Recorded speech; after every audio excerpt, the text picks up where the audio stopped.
L'Église catholique fait mémoire de saint Ignace de Loyola. Saint Ignace de Loyola a commencé sa vie en embrassant la carrière de soldat.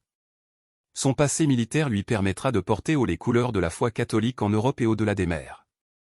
Saint Ignace de Loyola est aussi une figure de la lutte de la réforme protestante qui débute en Europe. Il travaillera à la contre-réforme, mouvement par lequel l'Église catholique romaine réagit. Il naît en Espagne dans la région du Pays basque. Il est l'aîné d'une famille noble. Jeune, il s'engage dans l'armée espagnole comme officier. Gravement blessé pendant le siège de Pampelune qui est assiégé par les Français, c'est au cours de sa convalescence à Manresa, près de Barcelone, qu'il découvre sa vocation. Il veut devenir prêtre. Il entame alors un pèlerinage en Terre Sainte et découvre Jérusalem. À son retour, il commence des études de théologie à Paris en 1534.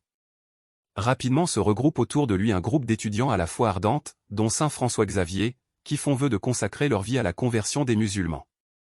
Ce projet restera sans lendemain, mais une graine a été semée et elle portera ses fruits 6 ans plus tard avec la fondation de la Compagnie de Jésus, aussi appelée Ordre des Jésuites, une congrégation dédiée au travail missionnaire et placée sous l'autorité directe du pape Paul III. Il a fondé plusieurs congrégations. Saint Ignace de Loyola, priez pour nous. Évangile.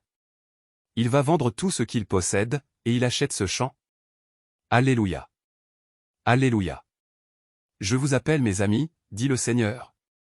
Car tout ce que j'ai entendu de mon Père, je vous l'ai fait connaître. Alléluia. Évangile de Jésus-Christ selon saint Matthieu. En ce temps-là, Jésus disait aux foules: le royaume des cieux est comparable à un trésor caché dans un champ. L'homme qui l'a découvert le cache de nouveau.